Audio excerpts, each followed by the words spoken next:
이제 저는 베들레헴을 떠나 유대 광야의 오아시스 엔게디로 향합니다.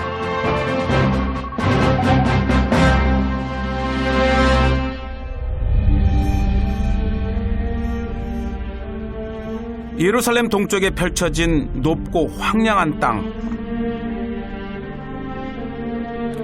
유대 광야는 오랜 세월 심식작용으로 형성된 메마른 언덕입니다. 그런데 풀 한 폭이 자라지 않는 사막이 이렇게 아름다워 보이는 건 무슨 이유일까요?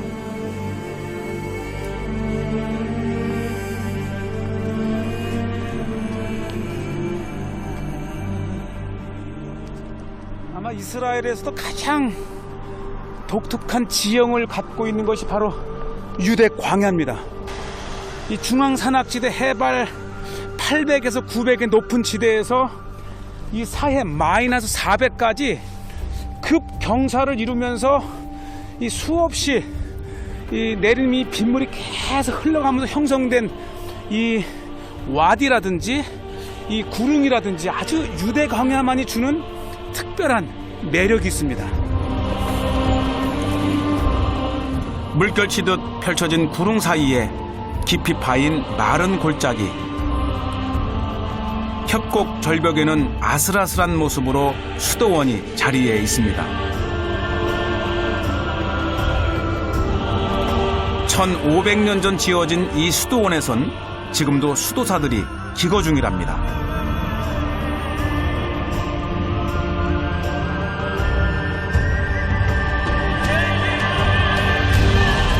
유대 광야의 겨울 기온은 섭씨 25도, 여름에는 40도가 넘는 데다 비도 거의 오지 않는 황무지인데요.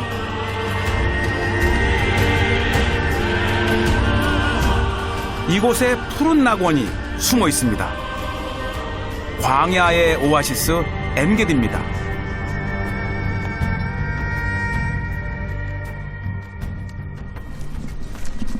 와, 저 보세요. 이 엔게디에 도착하면 사실 이 이스라엘 전체 국립공원의 상징이 바로 저 아이벡스, 이 사냥이죠. 엔게디가 사슴의 샘이라는 뜻이거든요.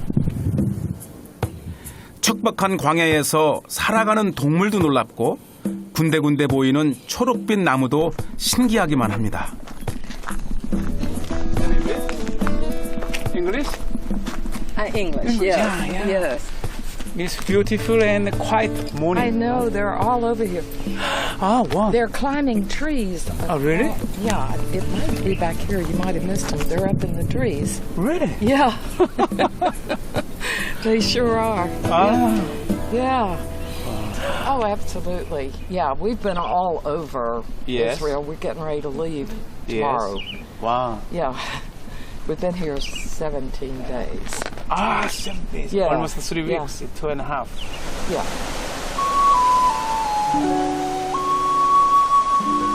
여행객이 내려오는 걸 보니 멀지 않은 곳에 물이 흐르고 있는 것 같죠?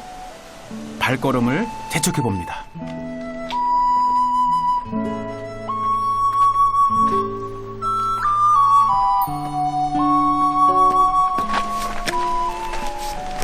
이 엔게디 또 하는 이유가 이 엔게디 골짜기로 보이는 사해입니다. 아침 저녁으로 시시각각 변하는 이 사해의 이 색깔을 보면서 또 하나의 즐거움이에요.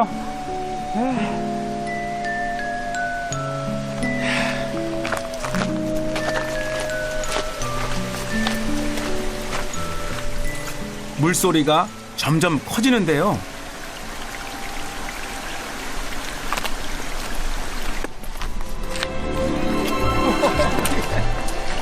누가 이곳을 광야라고 하겠습니까?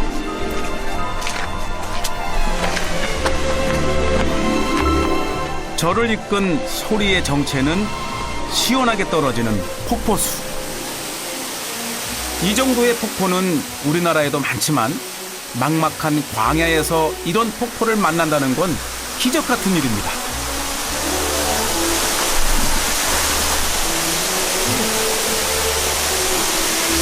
물방울이 되어 떨어지는 게 꼭 보석이 떨어지는 것 같아요. 보석. 사막이 꼭꼭 숨겨놓은 보석을 한껏 즐겨봅니다.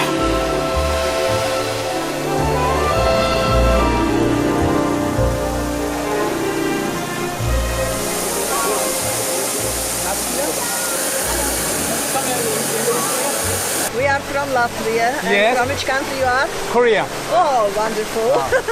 What about the NGD? Ah, yes, wonderful place, really.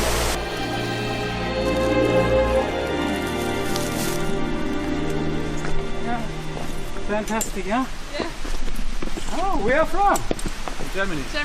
Germany. And you're from Korea? Yes, Korea. And you Beautiful Yeah, water. very nice. Yes. Ah, you already swimming? Yeah, of course. Wow. You do diving? Really?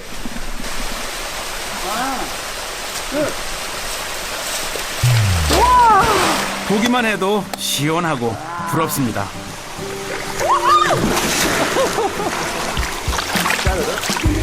Not cold, yeah? 들어갈 엄두가 나지 않아 슬쩍 발을 담가 보는데요. 이게 막 솟아난 물이라 차갑지가 않아요. 미지근합니다.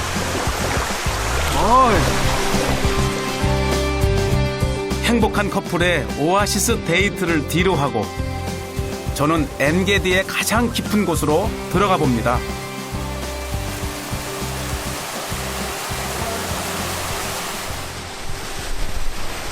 바로 이 동굴이 도딤동굴입니다.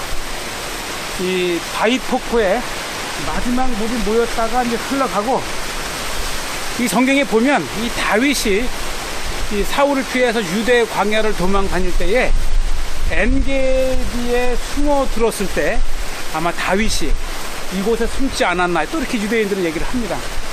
들어가면 되게 넓어요.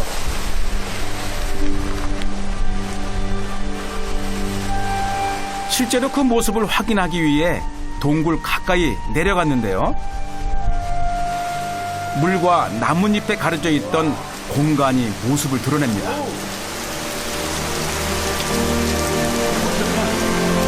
다윗이 다윗 왕이 이곳에 숨었을지도 모릅니다.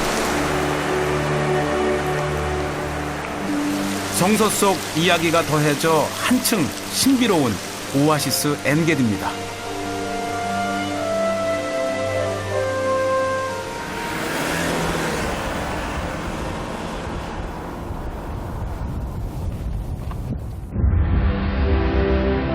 쉼없이 유대 광야를 달리다 보면 동쪽에 우뚝 솟은 바위 절벽을 만날 수 있습니다.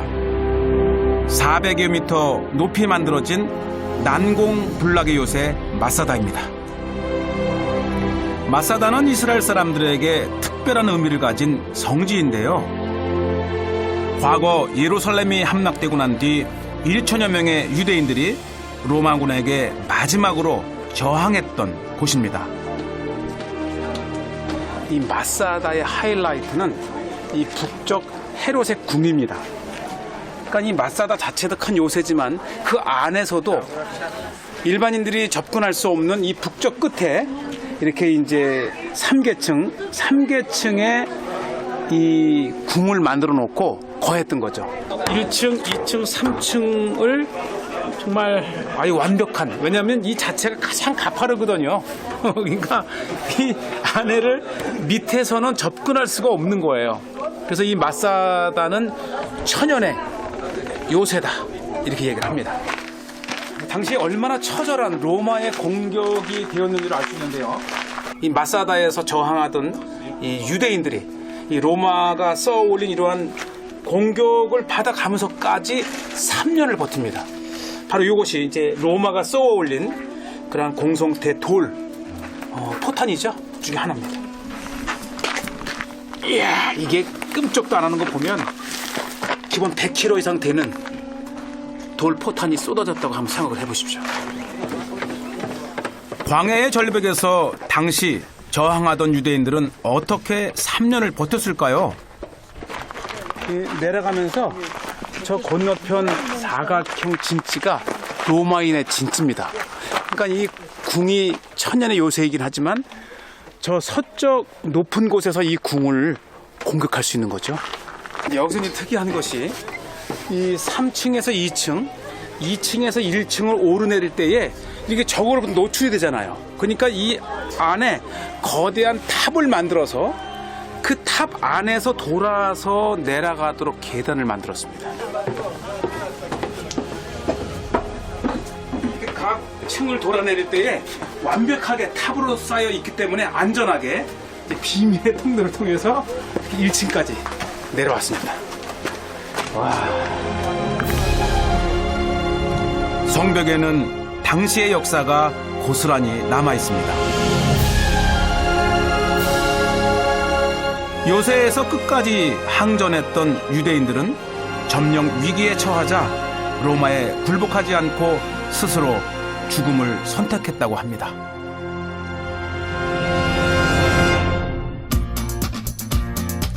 유대 광야에서 이어지는 마지막 여정은 이스라엘과 요르단에 걸쳐진 거대한 소금호수 사해입니다.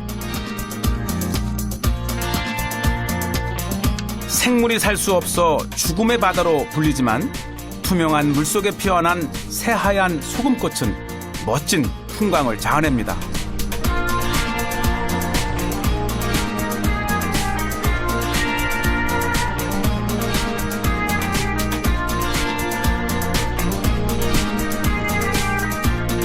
해수면보다 430m 낮은 곳에 위치해 염분이 높은 사해. 발 아래 소금이 눈처럼 쌓여 있습니다. 이 요단강을 타고 갈릴리 호수나 또 야르묵강, 야복강 다양한 이 기류들이 이제 합쳐서 이 사해로 흘러들면 이 마이너스 400이라 더 이상 빠져나갈 수가 없습니다. 대신 아주 뜨거운 태양에 의해서 증발이 되면서 결국은 소금만 남는 거죠.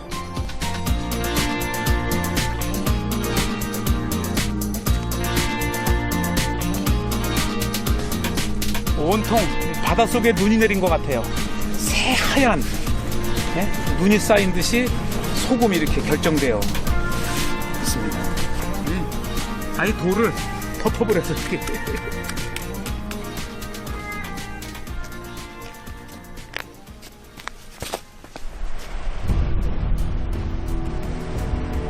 날이 갈수록 사해의 수위가 점점 낮아지면서 바닥을 드러낸 곳이 생겨나고 있습니다. 땅속으로 푹 꺼지는 싱크홀 현상입니다.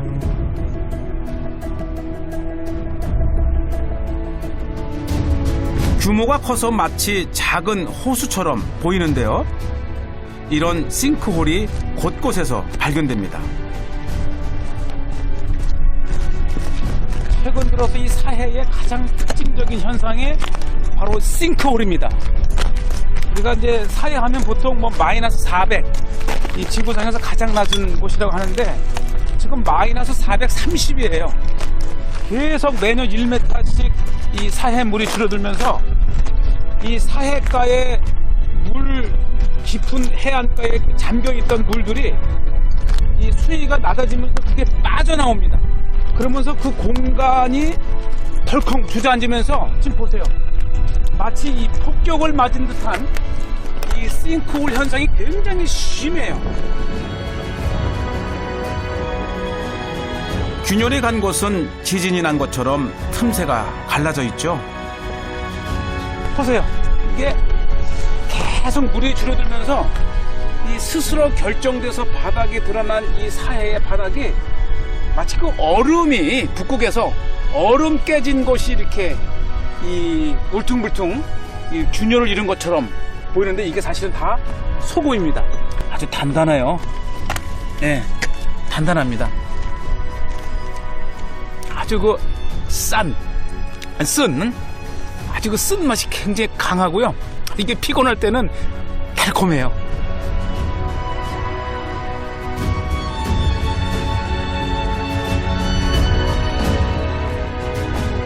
싱크홀에서 솟아난 물들이 계속 빠져나가면서 개울을 만들었고 그 속에서 소금 아래 숨어있던 진흙이 드러났습니다.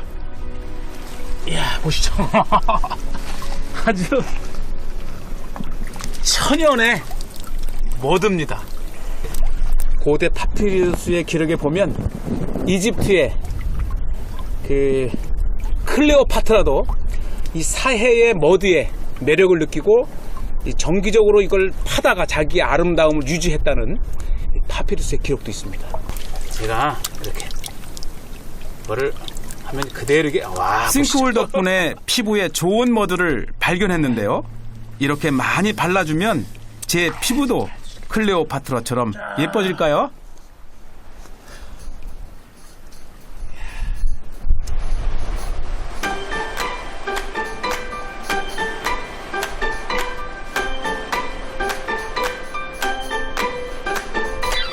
사해를 체험하기 위해 전 세계에서 수많은 관광객이 찾아오는데요.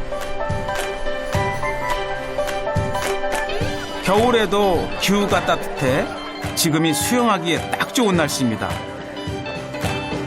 요즘 사해에서 최고 인기는 머드 마사지인가 봅니다.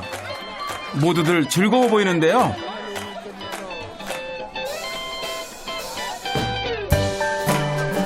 나 홀로 구경만 할 순 없겠죠.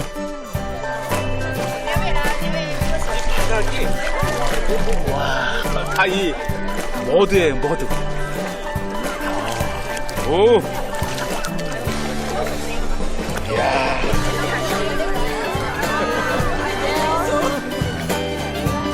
여느 바다에선 할 수 없는 특별한 경험. 바다에 누워 하늘을 보는 것이죠. 이스라엘을 찾는 사람들이 꼭 한번 도전해 본다는 사해 수영. 저도 동참해 봅니다. 깊이가 무릎밖에 안 되는데도 그냥 누우면 뜹니다.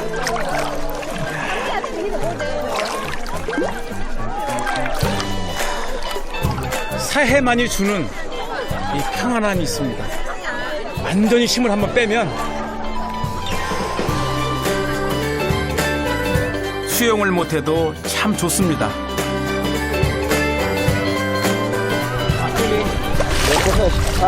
זה טוב. טוב מאוד, זה טוב. טוב.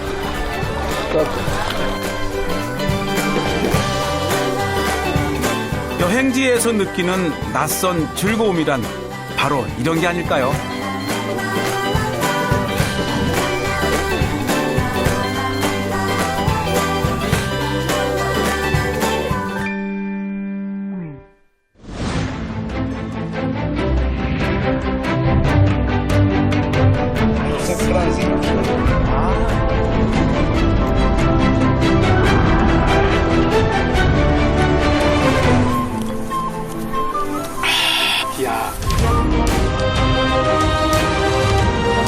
첼시애들의 소리가 요란하고요.